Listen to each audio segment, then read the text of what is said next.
राष्ट्रपति के अभिभाषण पर संसद में आज भी बहस होगी, लेकिन राहुल गांधी ने कल जिस भाषा में बहस की शुरुआत की, उससे बड़ा सवाल और बवाल खड़ा हुआ है। अब उनके बयानों को लेकर बीजेपी राहुल गांधी के खिलाफ विशेषाधिकार हनन का नोटिस देने की तैयारी कर रही है। Ask yourselves why you were not able to get a guest on Republic Day. Ask yourself that question. Don't look surprised. Ask yourself that question. What is happening is that India today is completely isolated. The single biggest strategic goal of India's foreign policy has been to keep Pakistan and China separate.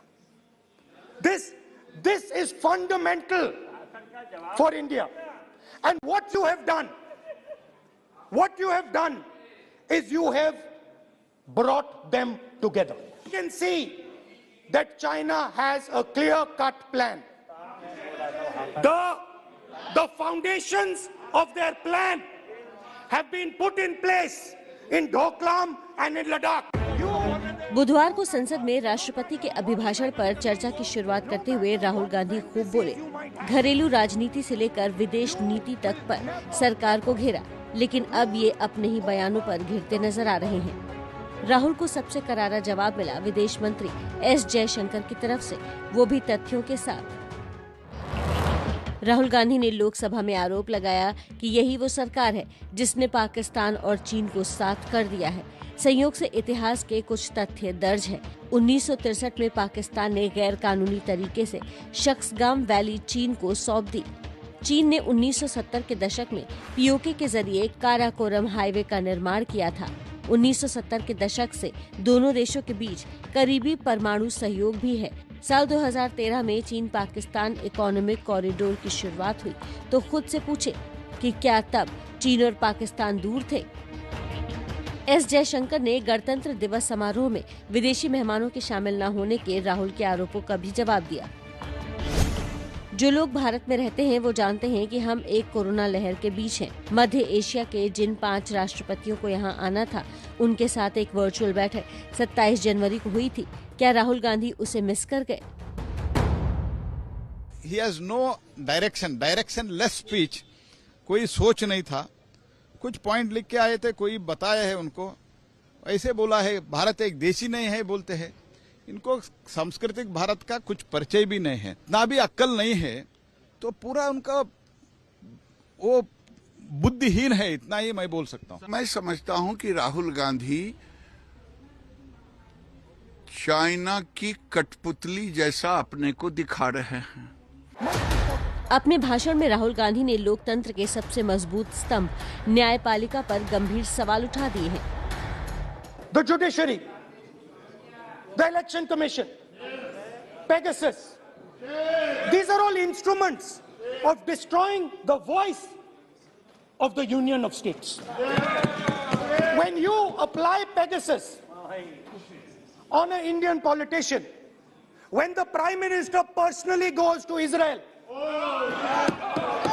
and authorizes the use of Pegasus in India, he is attacking the people of Tamil Nadu. He is attacking the people of Assam. He is attacking the people of Kerala. He is attacking the people of Bengal. Rahul के इस बयान के बाद अब देश के कानून मंत्री किरेन रिजिजू ने कड़ी आपत्ति जता दी है। सिर्फ भारत का कानून मंत्री होने के नाते ही नहीं, बल्कि एक आम नागरिक के तौर पर मैं राहुल गांधी ने न्यायपालिका और चुनाव आयोग को लेकर जो कहा, उसकी निंदा करता हूँ। ये हमारे लोकतंत्र की महत्वपूर्ण संस्थाएं हैं। श्री राहुल गांधी को तुरंत चुनाव आयोग, न्यायपालिका और लोगों से माफी मांगनी चाहिए। राहुल ने अमीर गरीब के बढ़ते फासले का जिक्र किया। कहा कि सरकार की गलत नीतियों की वजह से देश में 2 हिंदुस्तान बन रहा है।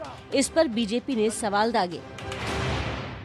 2 हिंदुस्तान बन रहे हैं, एक अमीरों का हिंदुस्तान और दूसरा गरीबों का हिंदुस्तान, और इन 2 हिंदुस्तानों के बीच में खाई बढ़ती जा रही है।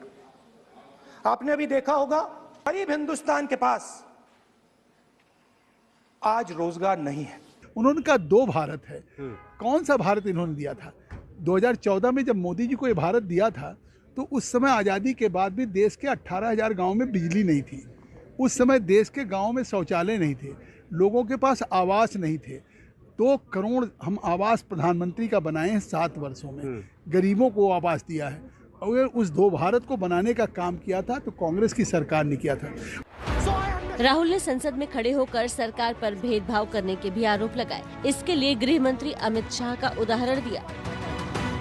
Few days ago, some political leader, I'm not going to name, came to me from Manipur, and he was very agitated.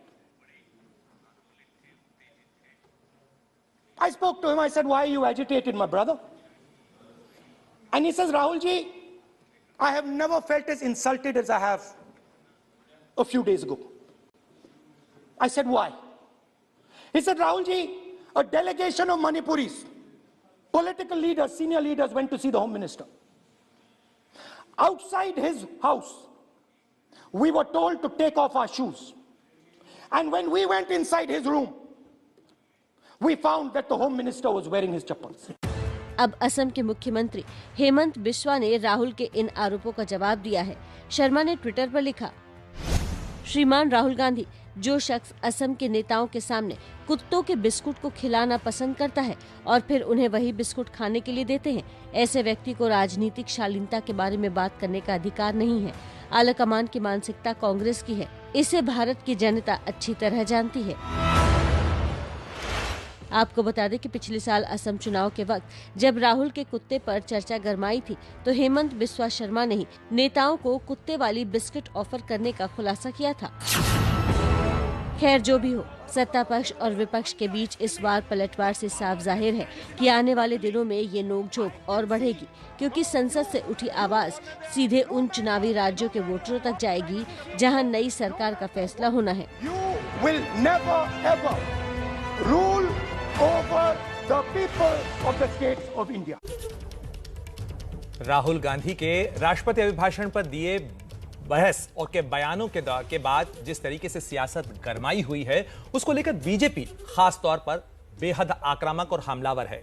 इस पूरे मामले पर संसद में आज किस तरीके से राजनीतिक करवट होने देने वाली है, उस मामले पर बातचीत करने के लिए हमारे साथ एबीपी न्यूज संवाददाता अंकित गुप्ता जुड़ गए हैं। अंकित, जिस तरीके से राहुल गांधी ने सरकार पर हमला बोला और अब बीजेपी पूरी ताकत के साथ पलटवार कर रही है, आज संसद में किस तरीके का रुख रहने वाला है और क्या विशेषाधिकार हनन के प्रस्ताव की बात जो बीजेपी कर रही है वो दाखिल किए जा सकते हैं आज?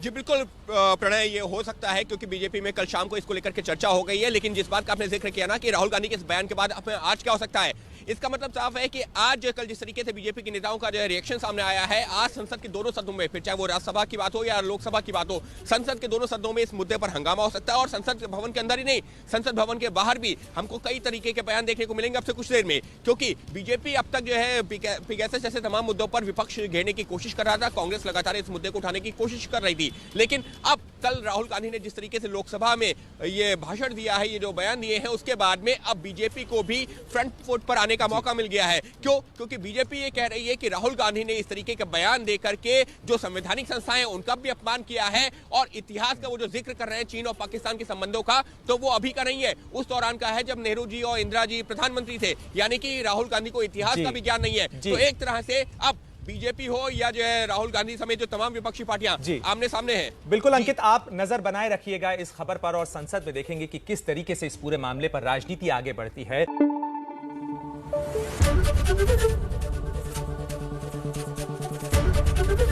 एबीपी न्यूज आपको रखे आगे।